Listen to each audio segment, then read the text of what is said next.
हमारी story start होती है। हम देखते हैं बहुत समय पहले एक छोटे से कस्बे में गुलाबी बालों वाली एक छोटी सी लड़की रहती थी। जो लड़की की फैमिली थी वो एक नोबिलिटी से बिलोंग करती थी, लेकिन उनके पास कुछ भी नहीं था। इसीलिए लोग बातें करते हुए कहते मामूली सा विस्काउंट, लेकिन इस तरह का रुतबा भी किसी काम का नहीं। उसकी माँ हमेशा कहती कि जो काम कर रही हो वो जल्दी जल्दी करो, क्योंकि वो घर पर रहकर अपनी माँ की मदद किया करती थी। लेकिन उसका सपना था, उसने अपने दिल के कोने में जादुई बीन्स छिपा रखे थे। उस बीन्स से उसके काफी सारे सपने थे। अगर आप 3 बोरी बीन्स बेच देते हैं तो आप एक मुर्गी खरीद सकते हैं। उसने 3 मुर्गियों के बदले 9 बोरी बीन्स बेचने की प्लानिंग की और फिर वो अंडे बेचकर एक सुअर खरीदेगी। उसने कहा कि वो उस सुअर को पालेगी। तभी दूसरी लड़की ने कहा कि हम उसको बेकन के रूप में बेच सकते हैं। उसके दिल में बीन्स का बैग एक चमकते सपने में बदल गया। उस छोटी सी बच्ची ने कहा, हम घोड़े और गाड़ियों को किराए पर देंगे, पब से घर तक और घर से काम तक।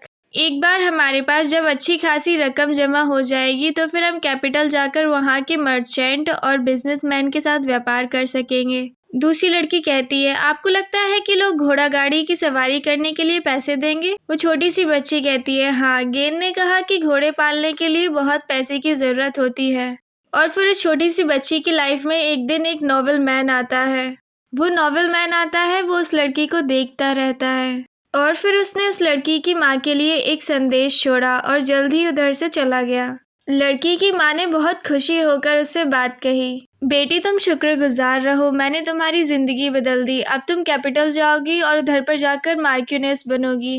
वो लड़की कहती है, मैं मार्क्यूनेस नहीं बनना चाहती। उसकी माँ कहती है, क्या तुम बदतमीज लड़की हो, तुम्हारे पास कोई चॉइस नहीं है, यह निर्णय पूरी परिवार की भलाई के लिए लिया गया है। लड़की ने अपनी पूरी ताकत से चिल्लाकर कहा, मैं अनाज के पौधे बेचकर पशुधन खरीदूंगी और उसके बाद मैं एक शानदार दुकान खोलूंगी, यह हमेशा से मेरा सपना रहा है।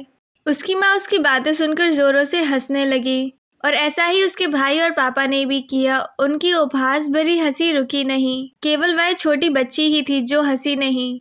कुछ दिनों बाद वह लड़की उस नॉवेलमैन द्वारा भेजी गई गाड़ी में बैठकर चली गई। वो एक लंबे घुमावदार रास्ते पर आगे बढ़े और वो एक ऐसे आलीशान घर में पहुंचे जो सोने की तरह चमक रहा था।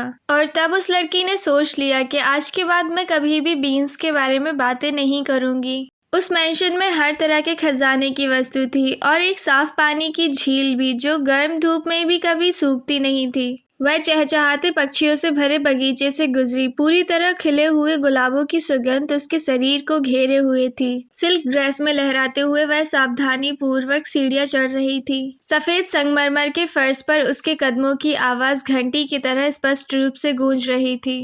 फिर फाइनली उस नोबल मैन ने छोटी बच्ची को ग्रीट करते हुए कहा, आपका स्वागत है, अब आप मार्क्यूनेस हैं। और कहता है, इस मेंशन की ब्लेसिंग्स पाने के लिए आपको अपने सामने दिखने वाली सभी सीढ़ियों पर चढ़ना होगा। वो लड़की कहती है, लेकिन मुझे इसका अंत नहीं दिखाई दे रहा है। वो नोबल मैन कहता है, अगर आप कोशिश करती हो तो ये कर सकती हो। और इस तरह का रहस्यमय बयान देने के बाद वह नोबल मैन अचानक गायब हो गया। लड़की ने दृढ़ निश्चय किया और सुनहरे महल की सीढ़ियां चढ़ना शुरू कर दी। वो खुद से कहती रही कि मैं कर सकती हूँ, मैं कर सकती हूँ। और एक सीढ़ी, 2 सीढ़ी चढ़ते हुए ठीक उसी समय सोने के महल में 2 जुड़वा बच्चे उस लड़की के सामने दिखाई दिए। उन्होंने कहा, रुको, क्या तुम हमारी स्टेप मदर हो? तुम तो बस एक बच्ची हो। हमारी माँ ऐसी नहीं थी, हमारी माँ तुमसे काफी ज्यादा मजबूत थी। उन्होंने कहा कि तुम नकली हो। और उस गोल्डन मैंशन के जुड़वा बच्चों ने अपने क्रोध को आगी की तरह बहने दिया। लड़की गहरे दुख से बीत रही थी ये बातें जानकर, लेकिन फिर भी वह उनके पास से गुजरी और सीढ़ियां चढ़ती रही, 1 कदम, 2 कदम। और जब लड़की चढ़ रही थी तो अचानक से उसके सर पर एक मेंढक कूदा। वो लड़की शॉक्ड होकर सीढ़ियों से गिर गई। एक लड़के ने कहा, मुझे विश्वास नहीं हो रहा कि तुम ऐसी चीज से डरती हो, तुम इसी के लायक हो। उसे गोल्डन मैंशन के दूसरे बच्चे की तेज आवाज सुनाई दे रही थी जो उसका मजाक उड़ा रहा था। लड़की दर्द से बेहाल थी, लेकिन उसने पीछे छोड़ दिया और फिर सीढ़ियां चढ़ने लगी, 1 कदम, 2 कदम। जब लड़की आधी सीढ़ियां चढ़ चुकी थी तो उस गोल्डन मैंशन के पहले बच्चे ने पूछा, आप यहाँ क्यों आई थी? तुम तो पिता से प्यार भी नहीं करती थी, लेकिन तुमने पिताजी के पास बचा हुआ सारा समय ले लिया। अगर वो तुमसे मिलने नहीं गए होते, अगर उनका इलाज थोड़ी जल्दी हो जाता और अगर तुम्हारा अस्तित्व ही ना होता, तो वो अपने अंतिम क्षणों में मुझे ढूंढते, आपको नहीं।